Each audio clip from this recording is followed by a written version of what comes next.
Someone keeps texting me hide and seek. I wish I hadn't ignored it. I received the first message 3 days ago. I was on my break at work and I got a text notification. It was odd. It was from an unknown number. Normally I ignored those sorts of messages. Spammers and the like usually showed up with those types of auto texts. But this one was different.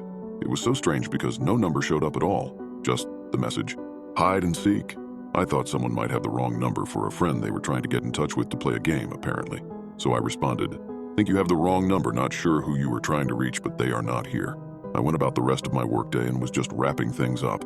When I pulled my phone from my bag, I saw I had another text waiting for me. Same number or lack of number. It was just another blank line where a number should display, and the message, hide and seek? I was confused and slightly annoyed, so I responded again.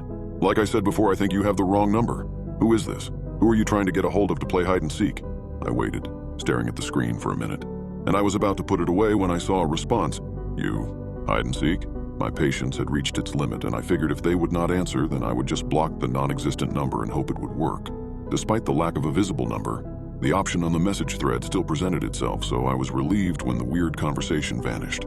I got in my car and started to drive home. I got another notification as I got on the road and used my car's text-to-speech to read it to me. It was Mike, my roommate. He was asking me to pick up more beer from the store since he had apparently finished off what we had left. I groaned at the message and the fact that I was always the one to buy it for us.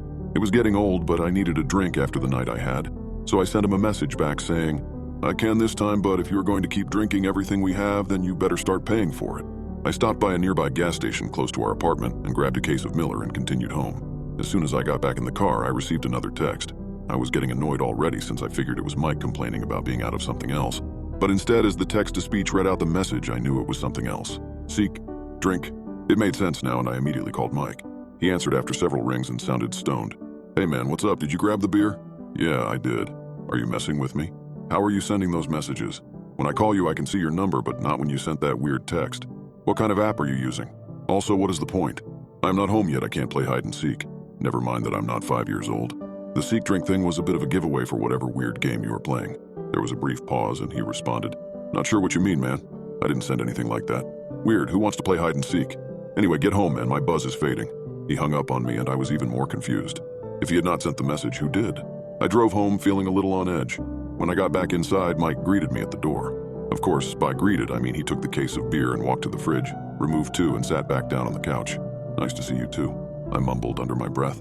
I wanted to ask again about the weird message, but I just shrugged and grabbed a drink for myself and lumbered to my room. I was tired, so I decided to call it an early night. When I stepped into my room, my phone buzzed, and I saw another text from no number. Almost, time, hide, or seek. I was getting creeped out at that point. I did not know how the messages kept getting through after blocking it. I decided to respond again. Stop messaging me, I do not know who this is and I do not want to play. Leave me alone. I hit send and tried blocking it again. This time I turned my phone off for good measure. I tried to settle down and just go to sleep. I managed to nod off for a bit, but after a while I heard a knock at my door. I jolted up and heard the slurring voice of Mike. Hey man, I don't know what the hell, but I think someone is trying to get a hold of you. I just got a trippy message, and it sounded like what you were talking about earlier. Check it out. I rushed to the door and saw Mike looking at his phone in a confused stupor. I grabbed it from him and looked at the message.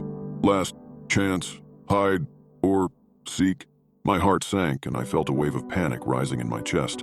I asked Mike, when did you get this? He shrugged his shoulders. A while ago, man, I don't remember exactly. I was not looking at my phone. What's going on? I stepped back into my room and turned my own phone back on. Sure enough, I had a missed message. Okay, you hide. I stared at the words in mounting fear. I had no idea what to do, but I felt suddenly exposed. I considered calling the police, but I did not know what I would tell them. Nothing had happened, only a creepy text thread.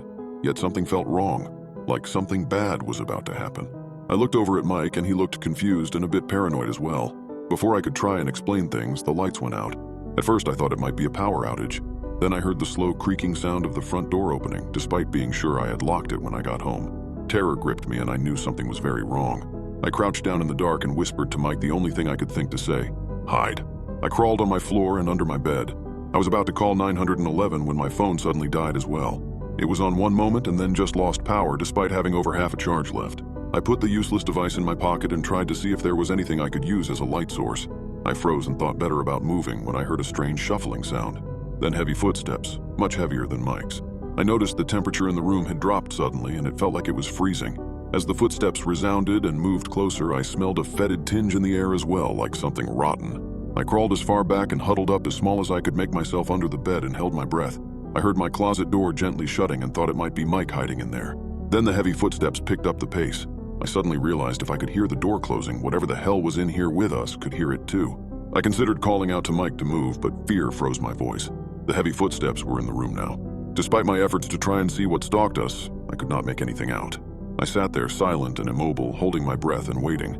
After several long moments, I thought we might be safe. Then I heard the door to the closet break and shatter. Then Mike screamed, a haunting and nightmare-inducing shriek.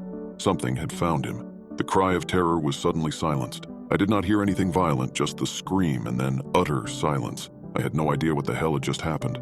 For a long while, I sat there paralyzed with fear until finally the light came back on.